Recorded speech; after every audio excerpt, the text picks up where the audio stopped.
Good morning, everyone. Thank you for joining me in today's training for sending and tracking emails.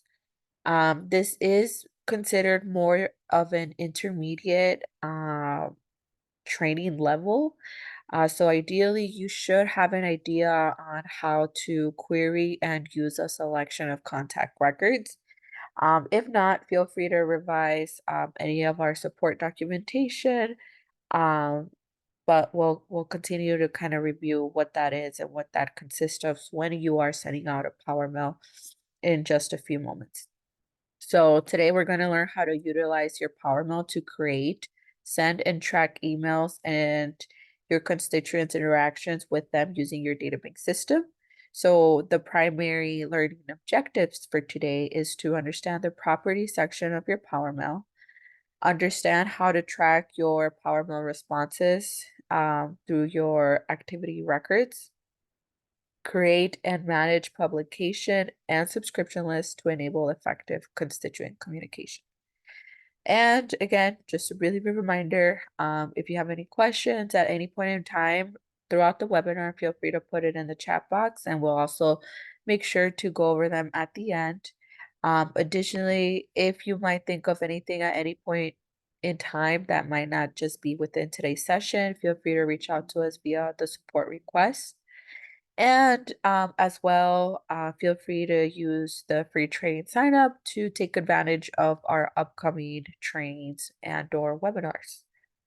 So first thing is first. So when we are talking about sending out email and email deliverability, there's a few things that now all sort of database clients and even other users of other platforms need to make changes to their DNS settings, and that's pretty much associated to their website. So, for example, that might look something like going into WordPress and making those changes there, or going into GoDaddy to make the changes here. So what I am about to say is just probably going to be the more key part, component that you should take away if you haven't done so already. But in essence, to ensure that your email is getting delivered and it's getting received by your recipients, you do want to make sure you have your SPF, DKIM, and DMARC records updated and or added into your data bank. So I'll go a little bit into that once we talk a little bit more about the details and publishing out your power mail. But in essence, if you haven't done so already, and if we haven't interacted in regards to that, um, just due to the new changes that these um, web hosts such as Gmail, Yahoo have enabled within like this recent year. Again, this just started to happen, I think, late February, early March, where there are these requirements of having to make sure you have an SPF, DKIM, and DMARC to ensure that your message is not flagged as spam, right? And then, of course, to reduce the volume of spam that is getting sent to your recipients. So it's just very important to comply with these new requirements and just ensure your email continues to arrive at their destination and optimize your chances to land in their inbox. Um, so to go ahead and get started, when we are working to send out a power mail, so the first step would be to just make sure that you have your power mail created as we did in our previous session. And then as we are ready to send out the email, there's a few things that you want to keep in mind, right? So I'm just going to start off with just a very basic search.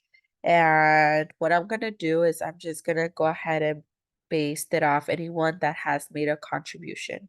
So I go to search, I go to contributions, and let's just say I only care about people who have made a payment or contribution within the last year or so. So then I'll just go ahead and I'll just do with, yeah, I'll just do from 2023, right? So from 2023 all the way up until, today. Since this is a test database, my numbers may not, accurate represent, what your database might have. So here I just went ahead and ran a simple search of anyone who has made a contribution slash payment from January 1st, 2023, all the way up until today. So this is just going to be one way to send out this power mail to this group of recipients, and we'll take a look in just a moment of what that means and what that consists of. So here we're going to go ahead and just go into the power mail that we've been working on. So there's actually a few different ways that you can go about it.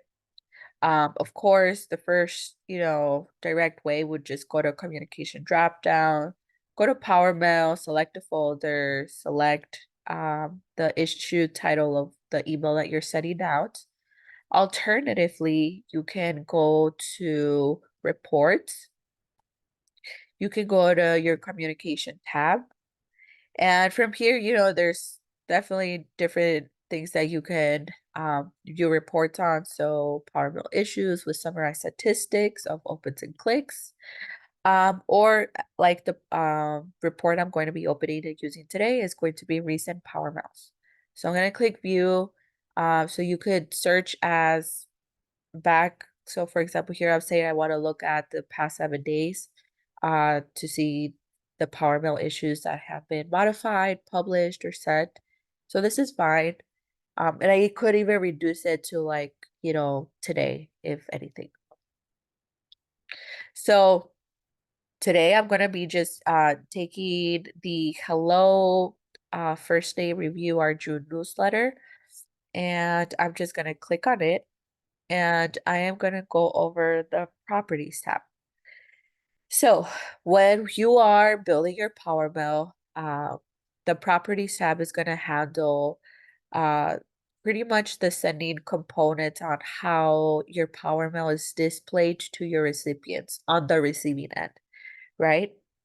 So when you create a Power Mail, you either create it and start it from scratch, duplicated, or just kind of based off an existing template.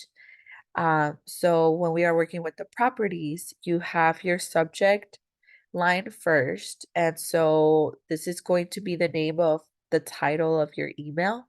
So here you are allowed to use merge tags as well. So here I have first name or F name. And so if a contact record has a first name in their record, then it'll pull that information into the email.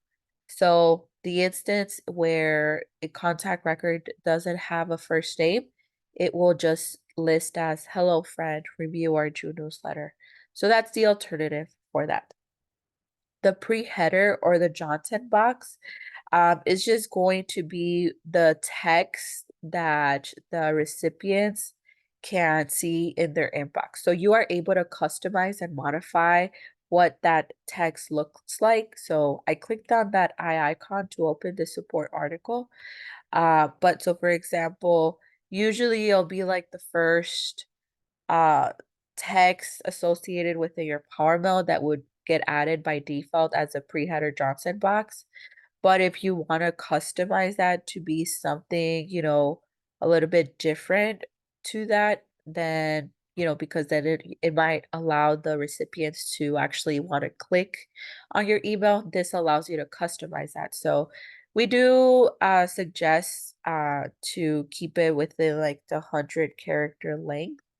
But of course, just remember it's almost like a preview of what your recipients are going to be opening. The internal issue description is only for internal use only. It is primarily used to differentiate between segmented emails with potentially the same subject line. And so it could be as, you're sending it to specific queries or select a group of contacts. It's the same email, but you want to kind of see and be able to that differentiate between the results associated, from one email to another. The issue date, that is an internal marker only. This does not schedule out the Power Mail. So we're going to be learning, or just going over the publish tab very briefly to kind of see how we would go about that. And so again, so if this is just for you to say, okay, well, this Power Mail was created on so date. The sender name. So this is who sent out the email, whether it's your organization, some individuals swear by a person's name within the organization. So it's just important to kind of know or do your research so you can, segment and see what has better response rates as far as, opening the emails, clicking through the emails. So if there's just a more personal relationship, say with the organization's like founder or president or whatever the case may be, if they are more prone to open it because it has their name, then that would be the reason why you would, you know, have their name. Otherwise, you can always do the organization's name as well. So this is also going to be one of the most crucial parts of setting up PowerMail, and that is going to be the sender email address. So this is who sent the message and also the reply address. In all instances, we always say to not use a web mail account. And what does that mean? It means don't use, say, info@gmail.com or info@yahoo.com. You should not do that because that is a major spam violation and it will get your message flagged.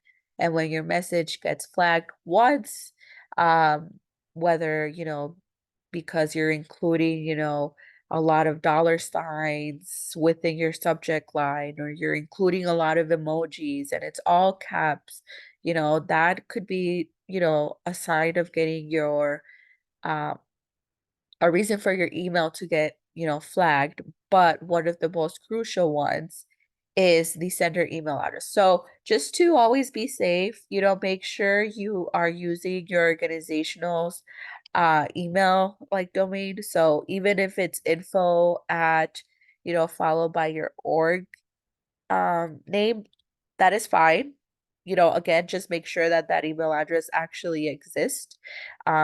Just because there are individuals that will want to reply and want to reach out, to your organization directly. And then alternatively, or additionally, I'd say, we have the folder name.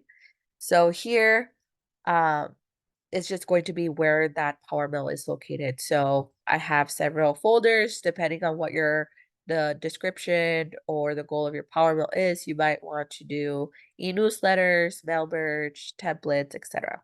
Or welcome series if you're doing automations. And to create a brand new folder name, you'll type the name here. And then once you click submit, it'll add it to the dropdown. And so the publication drop down, so this is going to be the subscription list, which is being sent this message.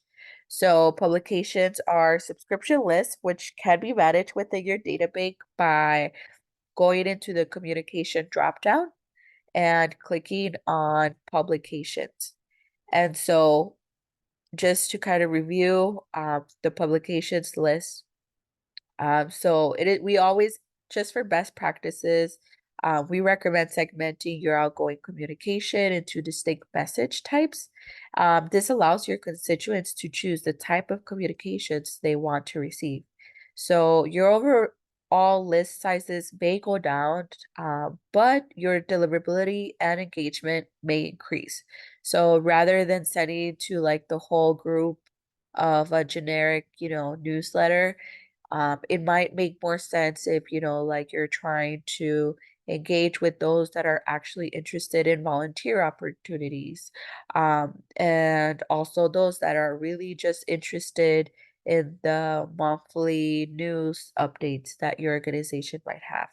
So by providing distinct publication lists, you decrease your overall list churn and people will only unsubscribe from a specific, publication itself versus the whole receiving communication from your organization. So if you have any questions about publications, feel free to let me know. But when you are working within your databank system, you do have the ability to also subscribe your selected group to a specific publication. Right off the bat, all you really do is create your search or your selection of contact records. Then you come here to your publications list. And depending on which publication you want these individuals to be subscribed to, you click on the action dropdown and you can either click on subscribe or unsubscribe from this specific publication. Or if you want to delete that publication, you click delete. Um, so again, the first part about, sending out a power mail is, you can associate a publication to the power mail that you're sending out to. It's an optional thing to do. You don't have to. Alternatively, so when you are working on, sending out your power mail, you can create a group of individuals that you want to specifically send this issue to. Every single time, again, it's an optional. There's no right or wrong way. Um, the kind of feedback that I'd have about this is if you have, a specific type of communication that you're sending out to sort of the same group of individuals, yes, it would make sense to, at a best, kind of practice to use and, in a practical sense to use the publication. But there are instances and, there are moments where it just makes more sense to, create your search of individuals, create your selected contacts, and then, go to the Power Mail and click publish. So I think that may answer a question of, what do you have to do? So again, you can do one or the other. Once I go into that publish tab, I'll notice and point out the difference between, selecting your contact records versus um, the selecting the publication from the publication dropdown. And then of course, if you're targeting, that private publication. So private publications is going to be a little bit different than the public ones. So the public publications are the subscription list that you don't get listed on your forms and constituents can subscribe to that publication. However, the private publications, individuals like people going onto your website won't ever see that private publication listed there. Only individuals that have access, let's say, to your databank account, as we see here, can subscribe them via the databank or going to their contact record and clicking those check boxes to subscribe them to that private publication. And so the sharing image, if again, this is optional as well, and this is mainly used if you are going to publish your email to your Facebook platform, to Twitter, to LinkedIn, and it just allows you to update the kind of image that you want to utilize for that social share instead of just using the default one that either social media platform might uh, provide. And then the campaign. So this is, again, totally optional. It's mainly there as a tracking tool. So if you associate a fundraising campaign to your Power Mail, so it's just allows you to associate how many contributions came in from this specific Power Mail. So it will not affect the ability to receive, how many donations you might have. And so that's in regards, to the fundraising campaigns. The campaigns that we see up here are going to be the advocacy campaigns. So you assign the Power Mill to an advocacy action, and this is just required to track advocacy response rates. So again, totally optional. And then organization. This is a field that may not appear for all clients. And so this will only populate if you have sub-orgs enabled onto your database account. And it would just allow you to say, okay, I want this Power Mill to reside in the database essentials sub-org category, and if you don't include one, then it'll just reside in that main level, kind of the super admin.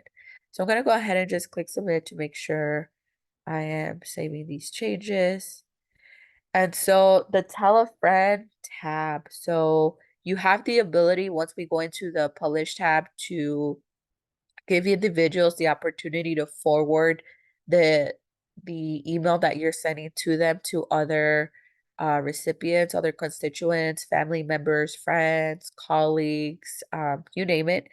And so this allows you to customize the message that gets included when someone clicks on the tell a friend button. And so this is slightly different than just clicking the forward button from like, your Gmail inbox, because this will track the number of individuals that, got the message forwarded to. And if, on the contrary, right, if individuals were to use that forward button from your, let's say, Gmail, and they send it to 50 family members, the results page, because it's not using the systems tell a friend, it would just kind of consider that one individual had like 50 or 100 opens for that email when in fact, that might be the case if, they just wanted to forward the email but didn't click on the tell a friend.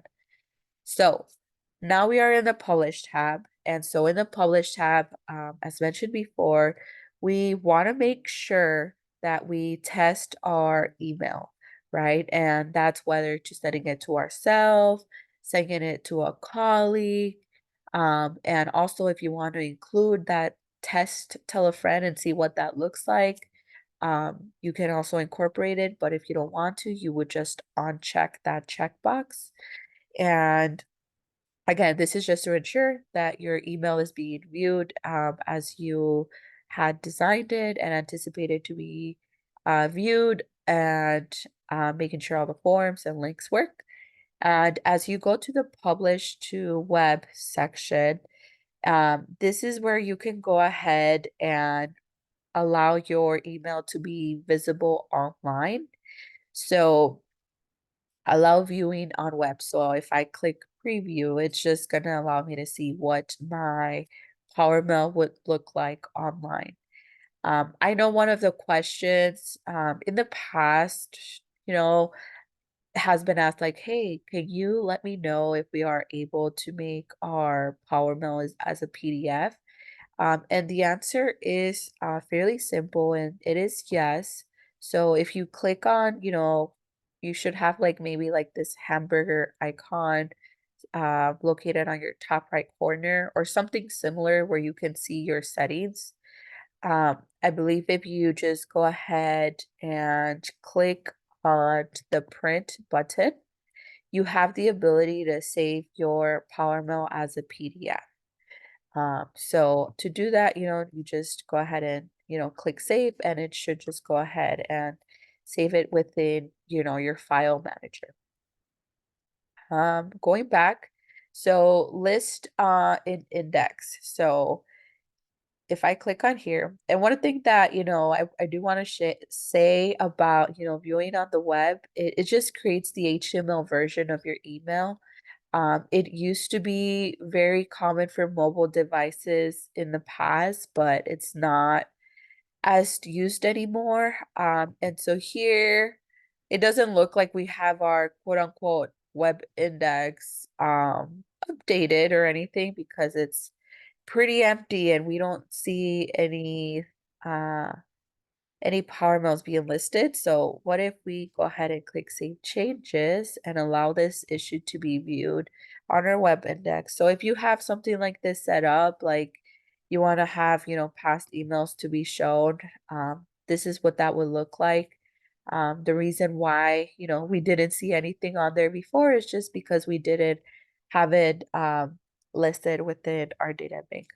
I can send more information about, how a web index allows you to organize out all of your emails by publication and display them in one place if you are interested. Um, but, like I said, a lot of these things, as we are kind of progressing with technology, they're just not quite, as used as much. And then publish, but they are available if needed. And then publish live message. Earlier I mentioned how you are able to have one sort of set of grouping of individuals that could be potentially subscribed to that publication. Or alternatively, if you want to create a search for the individuals that you want to target this power mail to, you create that search selection. And so that is why right now we are seeing two different numbers. The first number is going to be based on my current selection, so based on my search query. And then the second one is based on the individuals that are currently subscribed to my publication, um, and could, be receiving this promo. There's a few things to keep in mind with mailable contact records. And so what are mailable considered? So let's just say right now, I think I had over 1,000 contact records within my current selection, but only 75 are mailable. So what does that mean?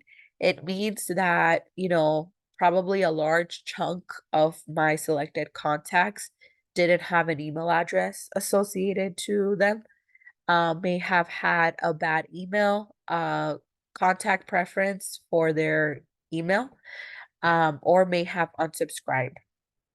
The one thing to keep in mind with like emails and sending out emails to constituents, prospects, etc., is that if you send out an email and it comes back as a hard bounce, so meaning it wasn't deliverable, it means usually a hard bounce means that that email doesn't exist.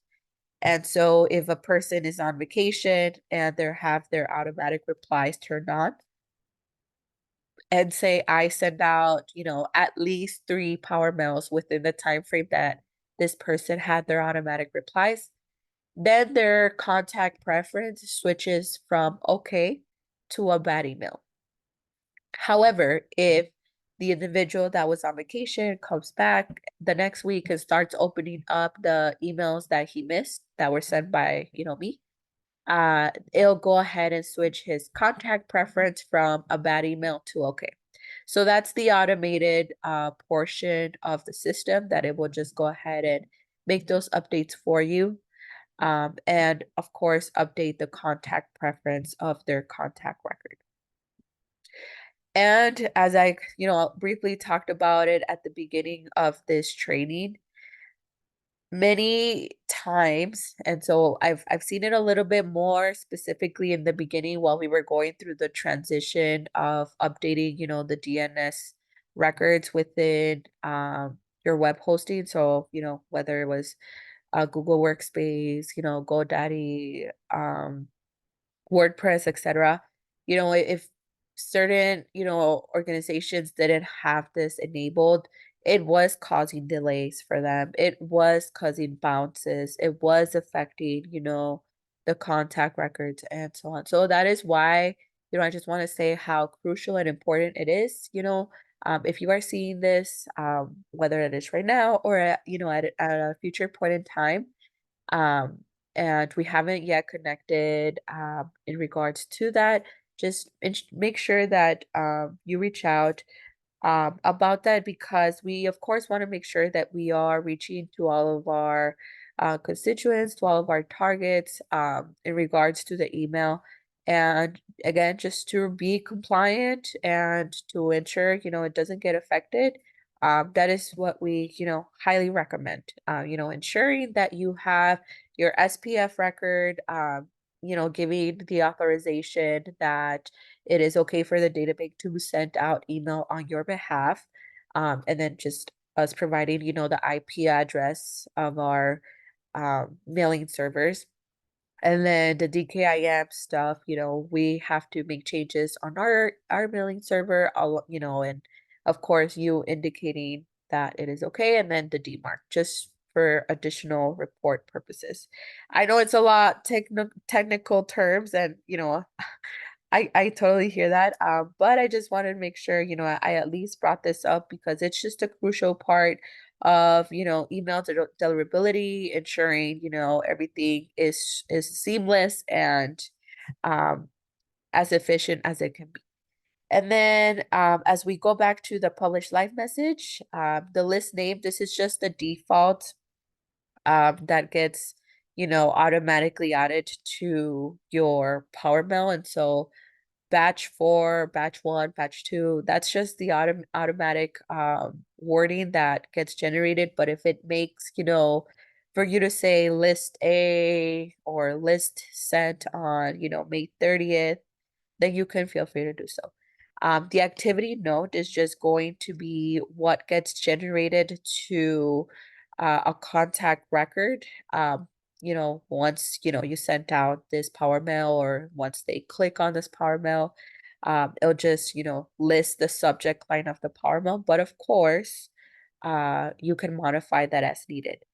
And if you are sending, let's say, a power mail to 5 individuals that have the same email address but have different contact records, the email will only get sent once to one individual, and that's going to be the individual that um, had that email address associated first, and that's going to be the activity record that gets added to that contact, that had that email address first. So just in case, sometimes that makes a difference, right? So your result is not going to match your selection because, those other 4 individuals didn't, quote unquote, get that email sent to them because it's the same email address, right? So that is just one thing to keep in mind in regards, to the activity notes as well. And it will also tell you within the activity notes what links individuals have clicked on, which is why it is the importance of kind of following that naming URL convention that we looked at on Tuesday on our previous session, which is click through equals your name of URL equals followed by a URL and then the brackets.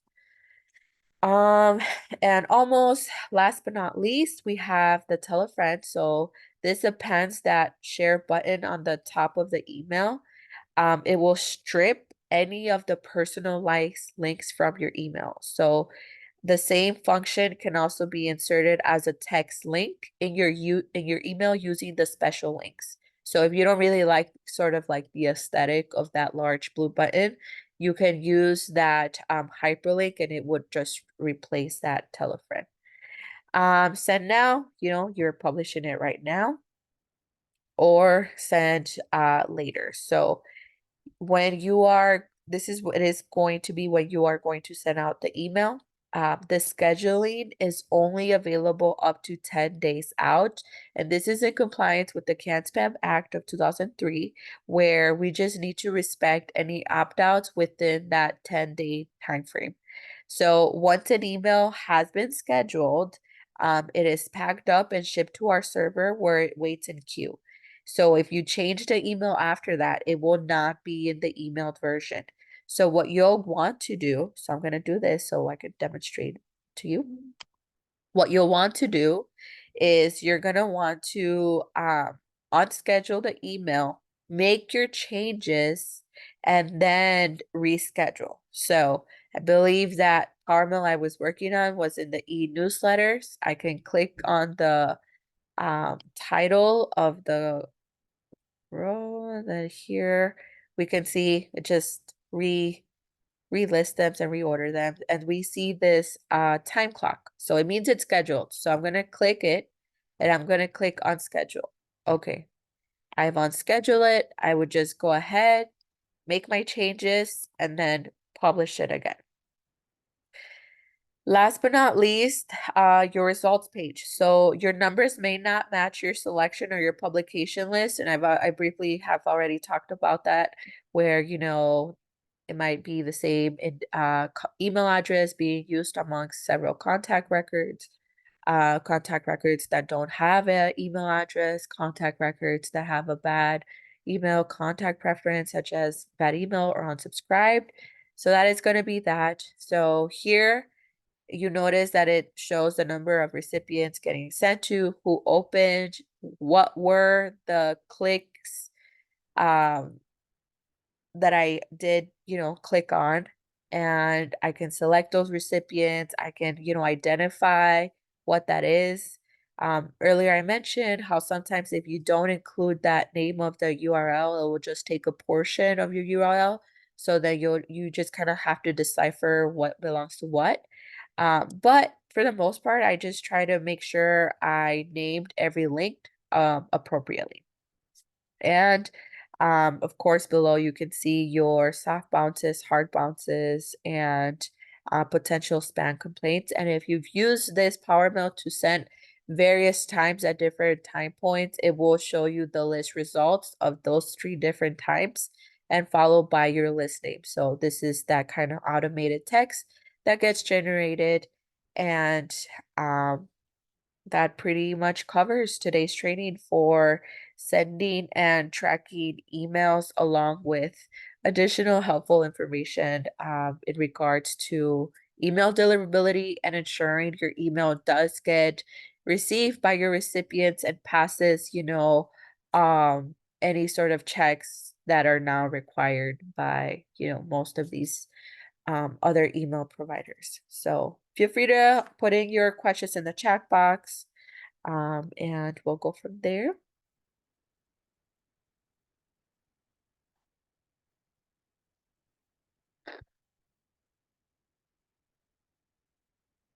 No problem. I am glad to be of help. I realize we went a little bit past time, but I really just wanted to make sure all the information was shared. And well, we've added some documentation on the support center, but if you have any questions, please feel free to reach out. I hope everyone has a great day.